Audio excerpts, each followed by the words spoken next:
समझ नहीं आ रहा कि आखिर अपना माथा फोड़ ले हम या फिर इन पुलिस वालों को गंदी गंदी गालियां दे। अगर बिहार में आपके भाई की अगर हत्या हो जाती है, चाहे वो पुलिस का जवान ही क्यों न हो, उसके हत्यारों को पुलिस गिरफ्तार नहीं करती है, बल्कि परिजन आपको खुद अपराधी को पकड़कर पुलिस के हवाले करना पड़ता है।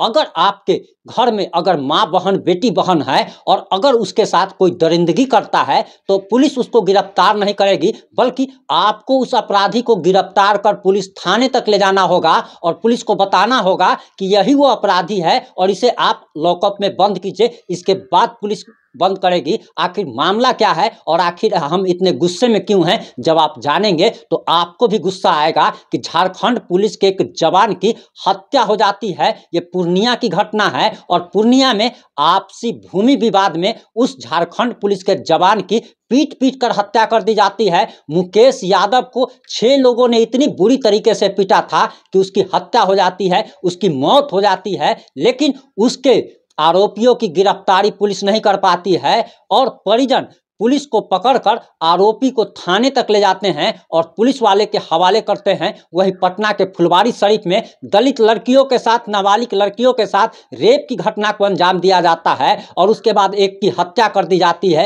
एक अभी अस्पताल में भर्ती है, लेकिन पुलिस ने FIR दर्ज नहीं की थी। अब यह मामला जब हाईलाइट हुआ तो उसके बाद जाकर के एक पुलिस वाले को सस्पेंड किया गया है और आखिर 3 से 5 मिनट में हम जब पूरी कहानी जब आपको बताएंगे तब आपको लगेगा कि बिहार पुलिस इतना खत्म पुलिस पूरे देश दुनिया में कोई नहीं है। और आपको भी मन करेगा जो या तो अपना सर फाड़ ले या फिर इन पुलिस वालों को इतनी गंदी गंदी गालियां दे कि गाली सुन करके इनके सीने में छेद हो जाए।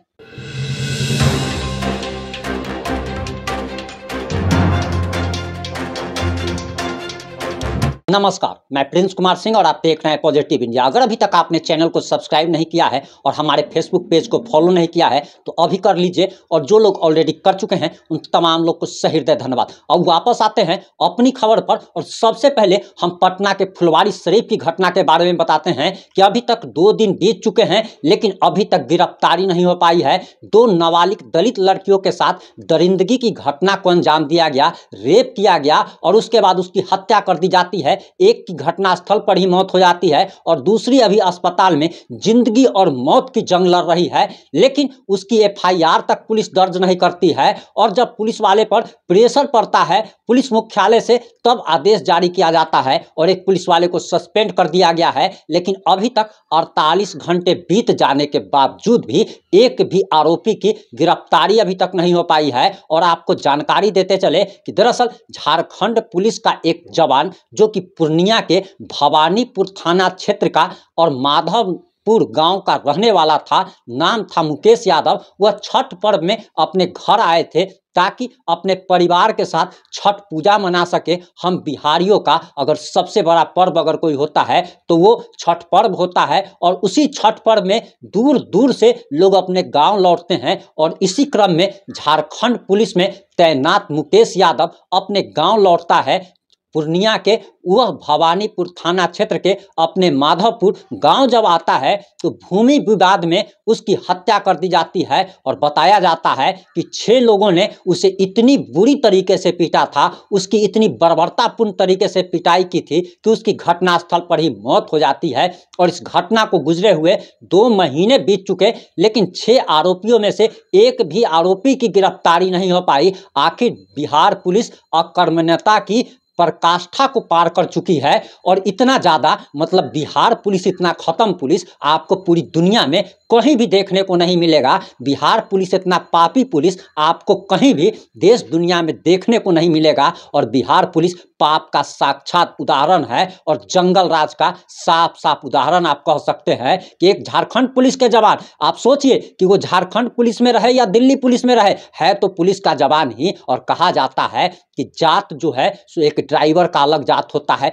पुलिस का अलग जात होता है, टीचर का अलग जात होता है, उसी तरीके से कम बिहार पुलिस के जवान अपने जवान की हत्या का तो बदला ले सकते थे, अपराधी को तो कम से कम गिरफ्तार कर सकते थे। लेकिन 2 महीने बीत जाने के बावजूद भी एक भी आरोपी अपराधी की गिरफ्तारी नहीं हो पा रही थी। और आप यह सुनकर हैरान रह जाएंगे कि पिछले 2 महीने से अपराधी जो कि एक झारखंड पुलिस के जवान के हत्या का जो आरोपी है, 6 लोग, ये लोग खुलेआम गांव में घूम रहा था। और गांव में सिर्फ घूम नहीं रहा था बल्कि मूंछ पर ताव देकर के कहता था कि तुम्हारा भाई पुलिस में था तो क्या हुआ, हमने उसको मार दिया, अगर तुम कुछ उखाड़ सकते हो तो उखाड़ लो। और क्या उखाड़ करके जंतर बनाने के लिए कह रहा था वो आप लोग भी समझ सकते हैं। और इसके बावजूद पुलिस उन आरोपी और अपराधियों की गिरफ्तारी नहीं कर रही थी। झारखंड पुलिस के जवान मुकेश यादव के परिजन दर दर भटकने को मजबूर थे। कभी एसपी साहब के ऑफिस जाते थे, कभी डीएसपी साहब के ऑफिस जाते थे ताकि उनके भाई के हत्यारों की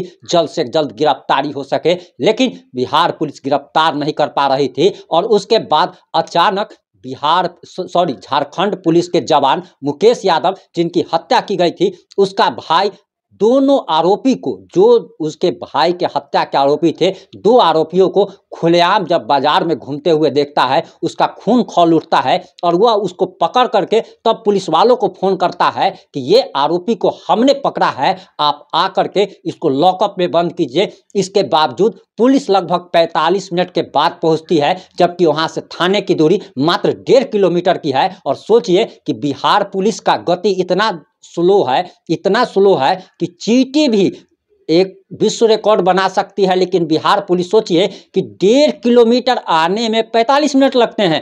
हमको तो लगता है कि 45 मिनट में एक आम इंसान कम से कम 30 किलोमीटर, जो एकदम स्लो स्पीड में भी चलता होगा, वो भी 30 किलोमीटर गाड़ी जरूर चला लेगा। लेकिन आखिर 1.5 किलोमीटर तक आने में 45 मिनट क्यों लगते हैं? और 2 आरोपियों का तब गिरफ्तारी हो पाता है जब उसके परिजन पुलिस के हवाले करते हैं। इससे आप सोचिए कि आखिर बिहार पुलिस क्या कर रही है और एक आम इंसान का आखिर क्या हो रहा होगा। बिहार में अगर आपके घर में डकैती हो जाती है, पहली चीज तो एफआईआर नहीं लिखी जाएगी, अगर लिख ली भी जाएगी तो उसको खाना पूर्ति कर लिया जाएगा, आरोपी की कभी गिरफ्तारी नहीं हो पाएगी, आपके सामान की बरामदगी नहीं हो पाएगी। लगातार बैंक लूट हो रहा है, लगातार अपहरण हो रहा है, लगातार दलित महिलाओं के साथ, बच्चियों के साथ कुकर्म की घटनाओं को अंजाम दिया जा रहा है।